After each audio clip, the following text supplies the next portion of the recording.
ፈልገህ ያኔ እኮ እናንተ ወቅታችሁን ነበረ ብለው ብትል ከአንድ ሃይማኖተኛ ሰው የሚጠበቅ ነው። እናንተ እኮ ወቅታችሁን ነበር ብዬ አንድ ጣሊያናዊ ሰው ጀርመን ላይ አግኝቸው ብገለው ፌር ነው? ፍትሐዊነት ነው? ፍትሐዊነት አይደለም። እንቀጥል። ይበቃናል። ይምራል ኡስታዝ እዚህ ጋር ያለችውን ታሪክ እግዚአብሔር በሬ አልተገደለም ብሎ ተቆጣ። እሱን ነገር አንተ ምኑ በሬው ሳይገደል ቀርቶ እግዚአብሔር ተቆጥቷል እኮ። ሰውየው ሊገድል የተላከው ሰውዬ በሬ ሳይገድል መጣ። ለበሬ አዘነና እግዚአብሔር በሬዎችን ለምን አልገደልክም ብሎ ተቆጣ። ሱላ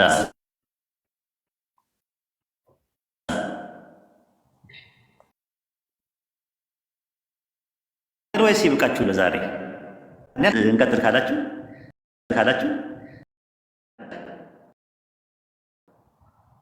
እንቀጥል። ምን ይመስላችኋል? ኡስታዝ አረቡ አሊ ጥመዋል ወይስ ይብቃል? ብንቀጥልም ደስ ይለኛል።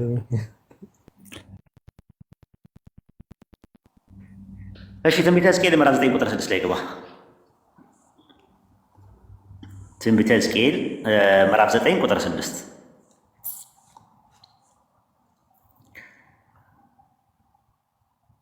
አያችሁ። እዚህ ጋር ሽማግሌውን ጎበዙን ያው ወጣቱ ማለት ነው፣ ቆነጃጅቱን ሕፃናቶችንና ሴቶችን ፈጽማችሁ ግደሉ አላቸው ይላል። ነገር ግን ምልክት ወዳለበት ሰው ሁሉ አትቅረቡ፣ በመቅደሴ ጀምሩ አላቸው ይላል። ምን አድርገው ነው? ሽማግሌው ሕፃናቶቹ ምን አድርገው ነው? አረጋውያን ምን አድርገው ነው? ጎበዞቹ ኢትስ ኦኬ፣ ቆነጃጅቶቹም ኢትስ ኦኬ፣ ወጣት ናቸው። ሕፃናትና ሴቶቹ ምን አድርገው ነው? አረጋውያን ምን አድርገው ነው? ሽማግሌዎች ፍትህ ነው ይሄ ግደሉ የሚለው? መጽሐፈ መሳፍንት ምዕራፍ 21 ቁጥር 10 ላይ ገባ። መጽሐፈ መሳፍንት ምዕራፍ 21 ቁጥር 10 ላይ ማህበሩ ወደዚያ 12000 ኃያላን ሰዎች ሰደው ሂዱ፣ በያቤስ ገላድም ያሉትን ሰዎች ሁሉ ከሴቶችና ከሕፃናት ጋር በሰይፍ ስለት ግደሉ። ሕፃናትና ሴቶች ምን አድርገው ነው? ምን በድለው ነው የሚገደሉት? ሴቶችንም ሕፃናትን። ኦሪት ዘዳግም ምዕራፍ 20 ቁጥር 14 ኦሪት ዘዳግም ምዕራፍ 20 ቁጥር 14 ላይ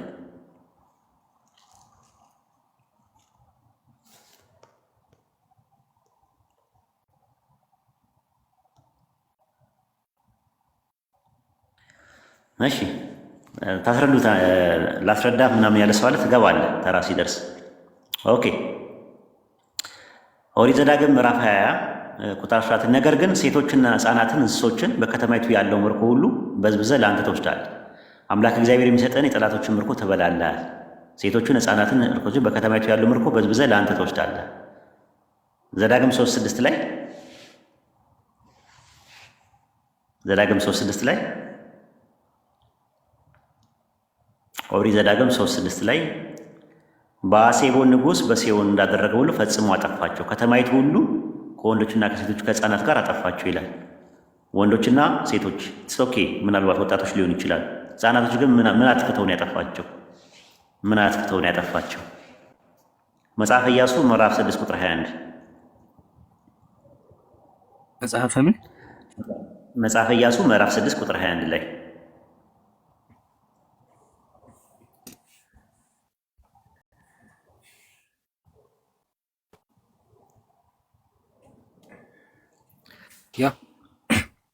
እሺ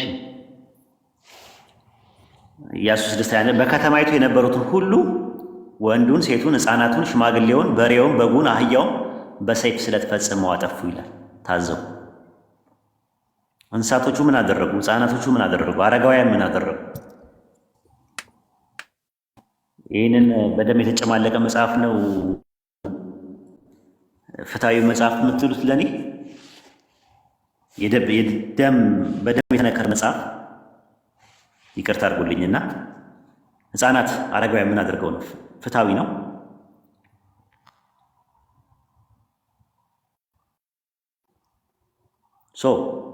ስለዚህ ይህንን ነገር ከመጀመሪያ ጀምሮ ዲፌንድ ማድረግ እችላለሁ የሚል ክርስቲያን ካለ መድረኩን ክፍት እናደርግለታለን። አንዳንድ ያሳዩ ወአለይኩም ሰላም በባይብል ላይ ወራህመቱላሂ ወበረካቱህ። የግድያ ስለ ግድያ የሚነሱ አንቀጾች ቶታሊ ስንት ይሆናሉ? ቢያንስ ለማወቅ ፈልጌ ነው። ምን እንጃ አላውቅም፣ እኔ አልቆጠርኳቸውም። ኢምራን የሚያውቀው ኧረ ተቆርጦ እኮ አያልቅም ሲጀመር። ግደል ማን ይበልና ሊቆጥር ሰርች ይችላል? አድርግ ይዘረዝርለታል። አሁን ማሰብ ያለባችሁ ሀባይቢ ኡስታዝ ወሂድ እንግዲህ ከዛ ከሙሉ ከመጽሐፍ ቅዱስ ያወጣልን አስቡት። እስካሁን ወደ 21 ቁጥር አይደል? እስካሁን 21 አወጣ። ለየቱ ሙሉ የምናደር ደግሞ ብዙ ሺህ ይወጣል። ኡስታዝ ደግሞ ከፈቀድክልኝ ሁለት ጥቅሶች አሉ የመጨመራቸው በኋላ አካባቢ ትጨምራለህ። ኢምራን ቁርአን ላይ ሰይፍ የሚል ቃል አለ፣ ልታወጣልኝ ትችላለህ? ኧረ በተአምር የለም። ሰይፍ የሚለውን ቃል በተአምር ሰይፍ የሚል ቃል የለም። ኦኬ ጥሩ። ባይብል ላይ ሰይፍ የሚለው ቃል ስንት ቦታ ላይ አለ?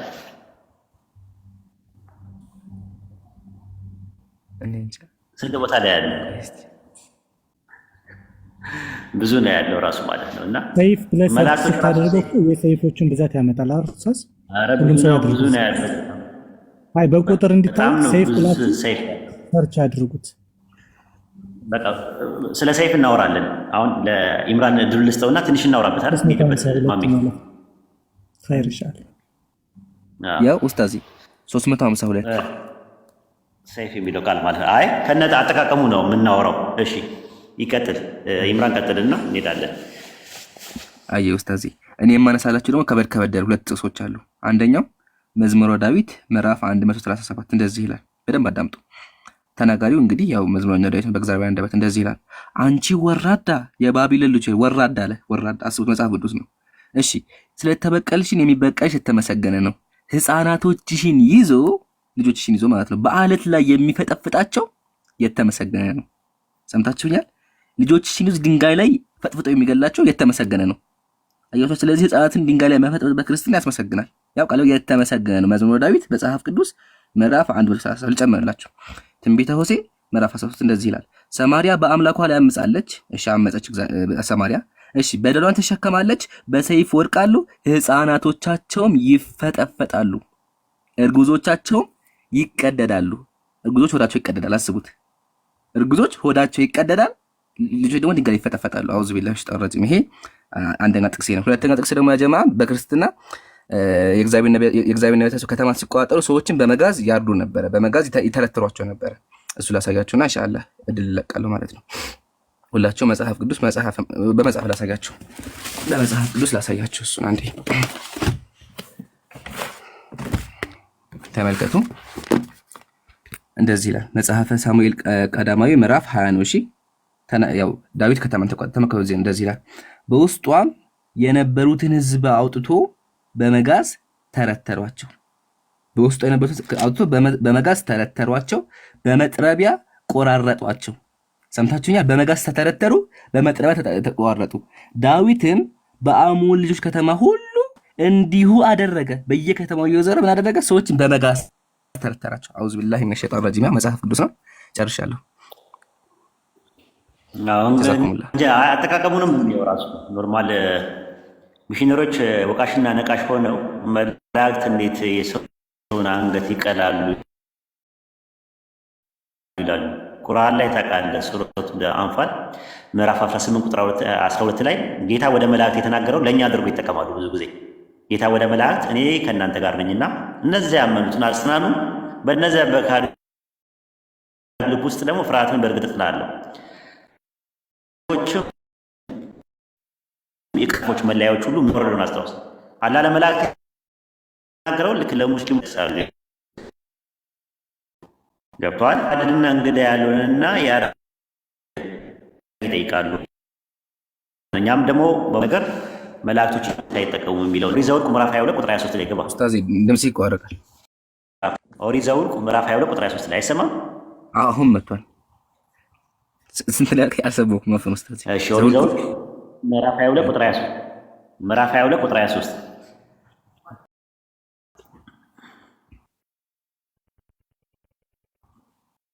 ኦሪት ዘኍልቍ ምዕራፍ 22 ቁጥር 23 ላይ አህያይቱም የያህዌ መልአክ በመንገድ ላይ ቆሞ የተመዘዘ ሰይፉን በእጁ ይዞ አየች። አገኘው ያ 22 23 ላይ ዘሁልቆ ሶሪ ዘውልቁ ነው ያልኩ። ዘሁልቆ ሶሪ በጣም 22 23 አብሽር አብሽር። አህያይቱም የያህዌ መልአክ በመንገድ ቆሞ የተመዘዘ ሰይፉን በእጁ ይዞ አየች። ይሄ መቼም ሰይፍ የሚባለው አምባሻ የሚቆረጥበት ምናምን አይደለም፣ አንገት የሚቀላበት ነው። ከመንገድ ፈቀቅ ብላ ወደ እርሷ ወደ ገባች። በለዓምም ወደ መንገዱ ይመልሳት ዘንድ አህያይቱን መታት።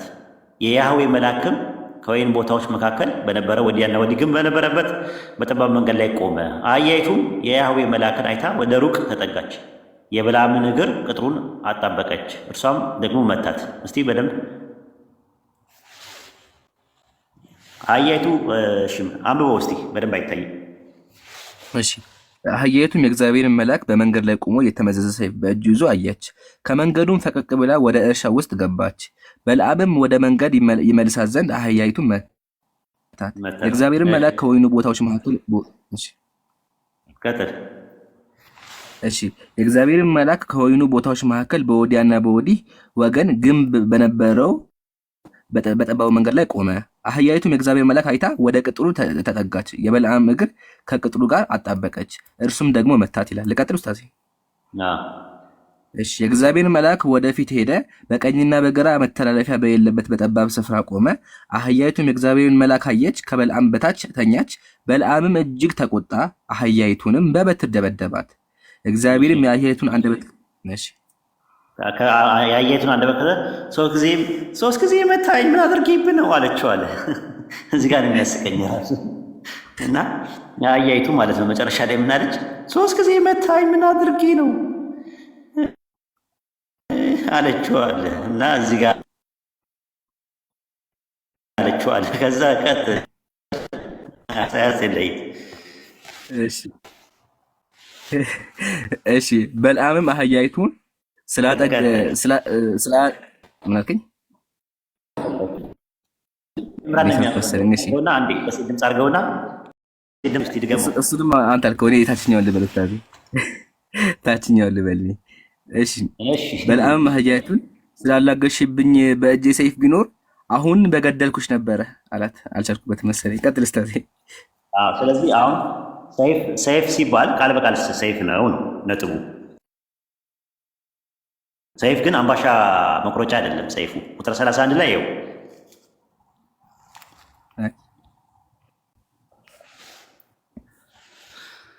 ቁጥር 31 ላይ የሚላል የእግዚአብሔርም የበለዓም ዓይኖች ከፈተ፣ የእግዚአብሔር መልአክ በመንገድ ላይ ቆሞ የተመዘዘ ሰይፉን በእጁ ይዞ አየ፣ ሰገደም፣ በግንባሩም ወደቀም ይላል። ሰይፍ ነው፣ የተመዘዘ ሰይፍ፣ ከሰገባ የሚወጣ ሰይፍ ነው። ሊትራሊ ሰይፍ እንግዲህ የሰው አንገት የሚቀላበት ነው። እንግዲህ እሺ መጽሐፈ ኢያሱ ምዕራፍ 5 ቁጥር 13 ላይም የእግዚአብሔር ሰራዊት አለቃ ሚካኤል፣ አንዳንዶችም ቴዎፋኒ ነው ይላሉ፣ ኢየሱስን ነው ይላሉ። ብሉይ ኪዳን ላይ ፋዘር ስም እንደዚህ አይነት እንትን አላቸው። ኤኒዌይ የተመዘዘ ሰይፉን በእጁ የያዘ ሰው በፊቴ ቆሞ ነበር አለ። ስለ መልአኩ ሲያወራ ማለት ኢያሱ 5:13 ላይ አያችሁት። ኢያሱ በኢያሪኮ አጠገብ ሳለ ዓይኖቹን አንስቶ ተመለከተ፣ እንደውም የተመዘዘ ሰይፍ በእጁ የያዘ ሰው በፊቴ ቆሞ ነበር አለ። ስለ መልአኩ ሲናገር ማለት ነው። አንደኛ ዜና መዋዕል ምዕራፍ 21 ቁጥር 16 ላይ ይኸው አንደኛ ዜና መዋዕል ምዕራፍ 21 ቁጥር 16 ዳዊትም ይላል። አያችሁ ዳዊትም ዓይኖቹን አነሳ፣ የእግዚአብሔር መልአክ በምድርና በሰማይ መካከል ቆሞ የተመዘዘ ሰይፍ በእጁ ይዞ ወደ ኢየሩሳሌም ተዘርግቶ አየ። የተመዘዘ ሰይፍ አያችሁት፣ የተመዘዘ ሰይፍ። እሺ ኢሳይያስ 37:36 ከዛ በኋላ ወደ ድርሳን እንገባለን ማለት ነው። ኢሳይያስ ምዕራፍ 37 ቁጥር 36 ምዕራፍ 37 ቁጥር 36 ላይ በነገራችን ላይ ጥቅስ እየያዛችሁ ነው ያጀማ ከስር ያላችሁ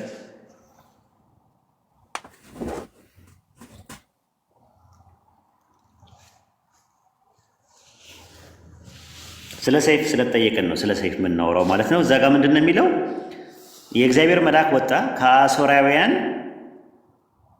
ሰፈር 185,000 ሰው ገደለ። ማለዳም በተነሱ ጊዜ በድኖች ነበሩ አለ።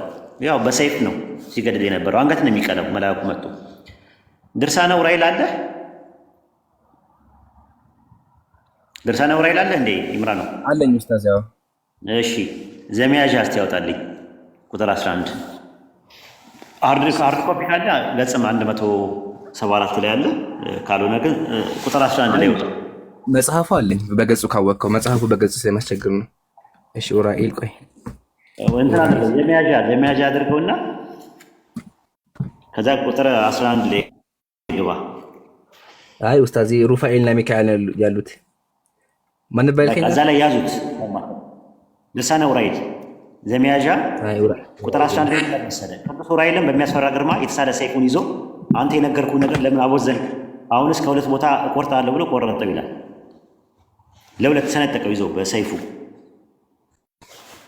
ለምን አቦዘንከው ብሎ አሁን ከሁለት ቦታ እቆርጣለሁ ብሎ ለሁለት ቆረጠው ይዞ በሰይፉ ማለት ነው። ድርሳነ ኡራኤል ላይ ነው ያለው ዘመያዣ ማለት ነው። እሱ ላይ አለ ማለት ነው። ኦኬ ዘፍጥረት 34:25 ላይ ግባ ኡስታዝ። ገድል ከተነሳ ቀን አንድ ልጨምር፣ የህፃን ልጅ ስታረድ ማለት ነው። አይ ኡስታዝ አሁን የማሳያችሁ ደግሞ ሀባይቢ ህፃን ልጅ ነበረ። ከዚህ የህፃን ልጅ ቤተክርስቲያን ውስጥ መልአኩ ሰይፍ ይዞ መጣና ታረደ። ከዛ አርደው በሉት። ማስረጃ ሌላ ሳያችሁ ውሸት አይደለም። ያው መጽሐፉን ገድለ ክርስቶስ መጽሐፉን ይሁት በኢትዮጵያ ኦርቶዶክስ ተዋሕዶ ቤተክርስቲያን የታተመ ነው። እንደዚህ ይላል። አሪፉ አክቹዋሊ ከዚህ ነው የሚጀምረው።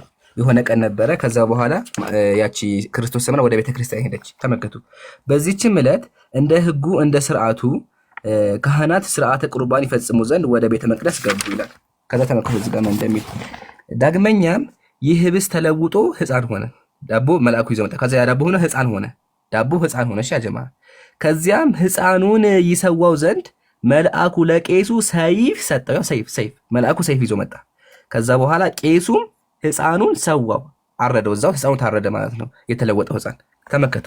ይህንን መለኮታዊ ምስጢር በተመለከተች ጊዜ አደነቀች፣ ፍጽማም ደነገጠች፣ መሪ እንባ አለቀሰች። ሴትዮዋ በቃ አልቻለችም፣ ወዲያውኑ እንባዋ ፈሰሰ፣ ከበዳት። ተመከቱ። የሚገርመው እዚህ ጋር ነው።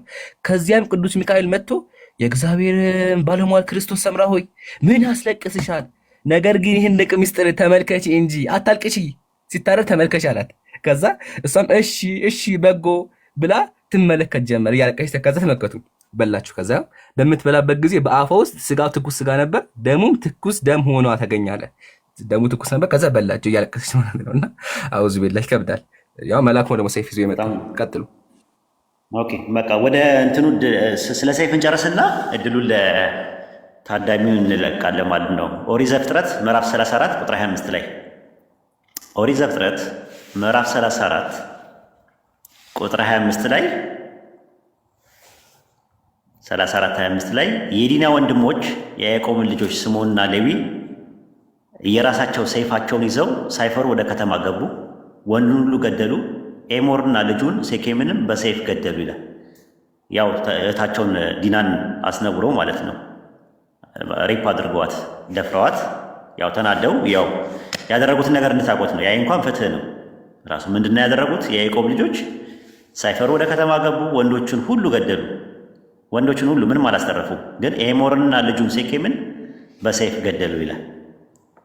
ይሄ ነው ያለው ማለት ነው። ትእዛዝም አለ። ዘዳግም 13:15 ላይ ብትመለከቱት የዛችን ከተማ ሰዎች በሰይፍ ስለት ፈጽመው ትመታቸዋለህ ነው የሚለው። በሰይፍ ትመታቸዋል።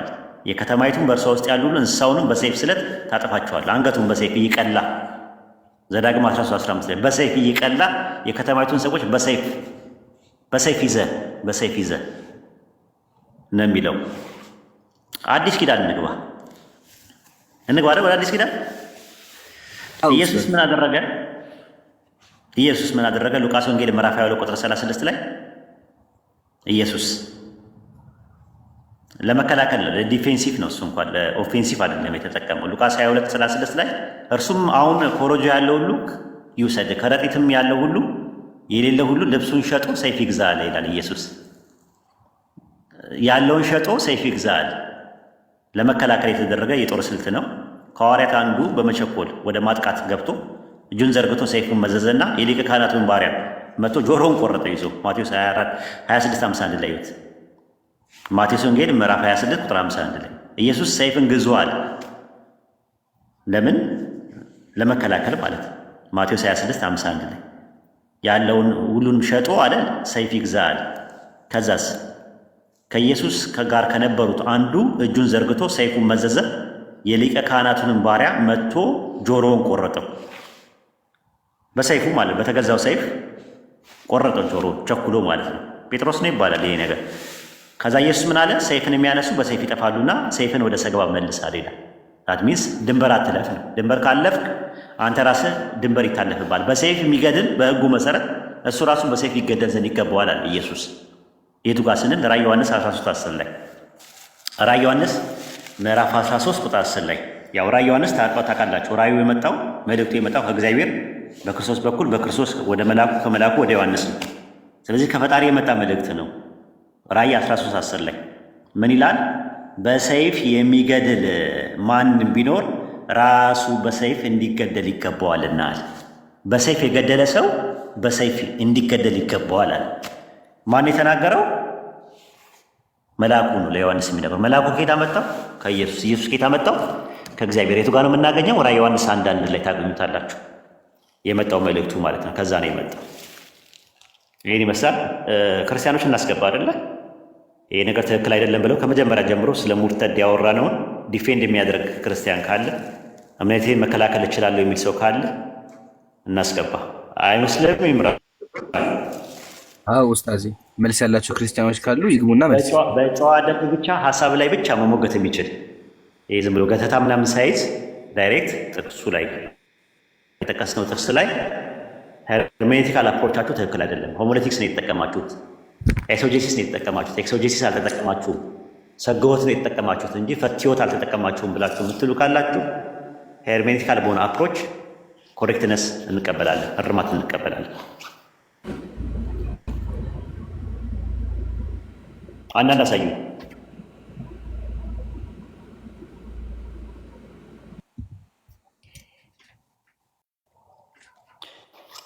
መግባት የምትፈልጉ ሰዎች አንዳንድ አሳዩ፣ ከስር ጻፉልኝ።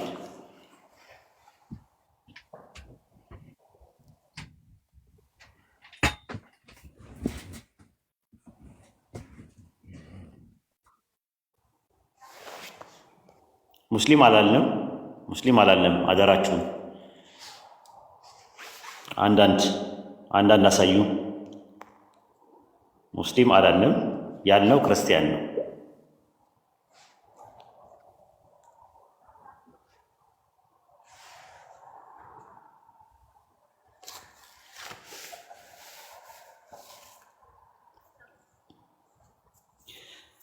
ሙስሊሞች ገዝት አታስገቡ። ለጊዜው አንድ ቦታ አለ።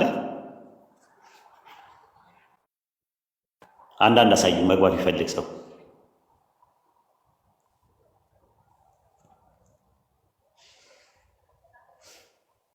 የምናስገባው እኛንም ብለናል። ኦኬ። ፈለቀች ጤና ይስጥልኝ።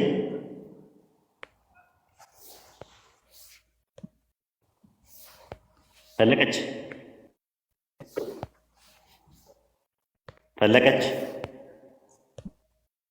ኦኬ። አውርዷትና ሌላ ሰው አስገቡ።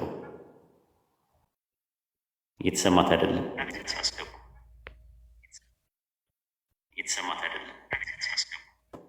ኔትወርክሽ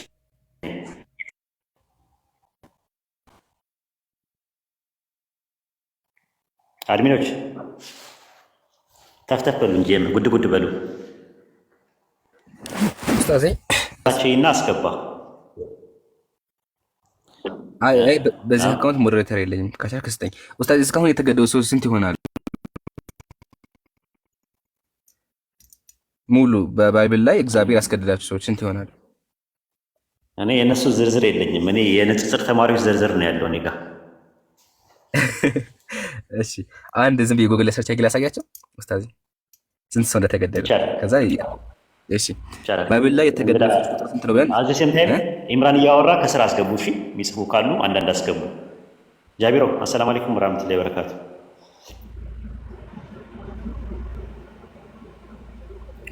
አድሚኖች አስገቡ፣ ከስር የሚጽፉ ካሉ አስገቡ። ቀጥል ኢምራን። አየሁ ኡስታዝ። እስከዛ ትንሽ ሀሳብ መናገር ይቻላል? ቀጥይ፣ በቃ መሰረት ቀጥይ። እሺ በኋላ አወራዋለሁ። ይሄን ቁጥር ብቻ ይወት። እሺ 4 ሚሊዮን ቀጥይ። 4 ሚሊዮን የተገደሉት እኔ አስቤውም አላውቅም። 4 ሚሊዮን ሰዎች ታግተዋል። ኦኬ እንግዳ ገብቷል። እንግዳ ቅድሚያ እንስጥ። መስዬ ታወሪያለሽ? እሺ ኢንሻአላህ። ሚካኤል ጤና ይስጥልኝ። ሰላም ሰላም፣ እንዴት ናችሁ? እንዴት ነህ? ሰላም ነው እግዚአብሔር ይመስገን። አዳምጠዋል? ከመጀመሪያ ጀምሮ የነበረውን ፕሮግራማችንን መርሃ ግብራችንን? አክቹዋሊ በስተት ነበረ ሪኩዌስት ያደረኩት ስለ ግድያ ምናምን ስታወሩ ትንሽ ሰምቻለሁ። ኦኬ ስለዚህ አሁን በብሉይ ኪዳንና በአዲስ ኪዳን እንዲሁም በአባቶች ትምህርት አንድ ሰው ሃይማኖቱን ቀይሮ ወይም ደግሞ ከአንድ አምላክ ውጭ ሌላ አምላክ ቢያገኝ ምንድን ነው ብይኑ? በአዲስ ኪዳን ምንም አይነት ብይን የለም። ያው የራሱ ምርጫ ነው። እስቲ ምርጫው የተፈቀደበት ያ ነገር ሁክሙ አብሮጌትድ የተደረገበትን የአዲስ ኪዳን ማስረጃ ውስጠን እስቲ። ብሉይ ኪዳን ላይ መጀመሪያ ግን አለ። ምንድን ነው ሁክሙ? ፍርዱ ምንድን ነው? ብሉይ ኪዳን ላይ የብሉይ ኪዳን ህግና የአዲስ ኪዳን ህግ የተለያየ ነው። ገባኝ። ብሉይ ኪዳን ላይ ምንድን ነው ህጉ? አንድ ሰው አሁን ለምሳሌ ተነስቶ ከአንድ አምላክ ውጭ ሌላ አምላክ ቢያመልክ ምንድን ነው ብይኑ? ዊዝን በእስራኤል ውስጥ ከሆነ ያ ትልቅ እንትን ኦፌንስ ይመስለኛል፣ እርግጠኛ ባልሆነም እኮ ምንድን ነው ብይኑ? ለምሳሌ አንድ ሰው ራይት የለውም ከአንድ አምላክ ውጭ ሌላ አምላክ አመልካለሁ ቢል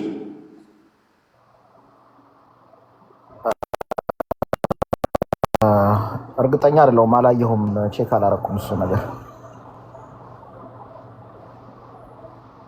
ምንድን ነው ብለህ ነው የምታምነው አንተ? ችግር የለውም። አዲስ ኪዳን ላይ ራይት አለው ከአንዱ አምላክ ውጭ ማምለክ ራይት አለው? ማምለክ ራይት አለው የሚል ነገር የለም። ገደሉት። ዘዳግም 17 ላይ ያወጣለት ይምራልዬ። አዲስ ኪዳን ላይ ነው የተባባልነው አይደል? ችግር የለውም። ዘዳግም ነው። አይ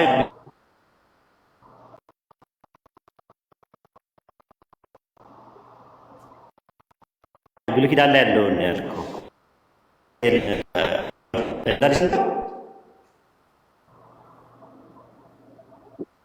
ዘዳግም ምዕራፍ 17 አውጣለት ቁጥር 3 ላይ 17 3 ላይ ያላዘዝኳቸው ለፀሐይና ለጨረቃ ለሰማይ ሰራዊት የሰገደ ቢገኝ ቢያወሩልህ ብትሰማ ያንን ፈጽመህ መርምር። እነሆ እውነት ሆኖ ቢገኝ በእስራኤል መካከል እንዲህ ያለ ርኩሰት እንደተሰራ እርግጠኛ ሆኖ ቢገኝ ይህን ክፉ ነገር የሰሩት ወይም ወንድ ወይ ሴት ወደ በር ታመጣለህ፣ እስኪሞቱ ድረስ በድንጋይ ተወግረዋለህ ይላል። ከአንድ አምላክ ውጭ ሌሎች አማልክት ሄዶ ቢያመልክ ብይኑ ምንድን ነው? እዚህ ጋር ይላል ሚካኤልዬ። ይሄ የብሉይ ኪዳን ህግ ነው እኮ አዲስ ኪዳን ላይ አይደለም። ገባኝ። ስለ ብሉይ ኪዳን እያወራን ያለ ነው። ብይኑ ምንድን አላስታውሰውም ስላልክ ነው። እዚህ ጋር ይገደል ይላል። ትክክል። ሄደው ያስተማረስ አሁን ለምሳሌ አንድ ሰው መጥቶ ከአንድ አምላክ ውጭ ወደ ሌሎች አማልክት እናምልክ ብሎ ቢያስተምር ምንድን ነው ብይኑ? ያው እዚህ ጋር እንደሚለው ነው የሚሆነው በብሉይ ኪዳን ጊዜ ከሆነ። ኦኬ ጥሩ። አዲስ ኪዳን ላይ የተሻሻለበት አለ፣ ራይት አለበት፣ ራይት የፈለገውን ማምለክ ይችላል የሚል ነፃነት የሰጠበት አለ የአዲስ ኪዳን ህግ ላይ። ሙሉ ለሙሉ የተሻሩ ህጎች አሉ። አውጣልን አንድ ጥቅስ ስጠን። አንድ ብሉይ ኪዳን ላይ የነበረው ህግ ይሄኛው ህግ የተሻረበትን ማስረጃ ስጠን።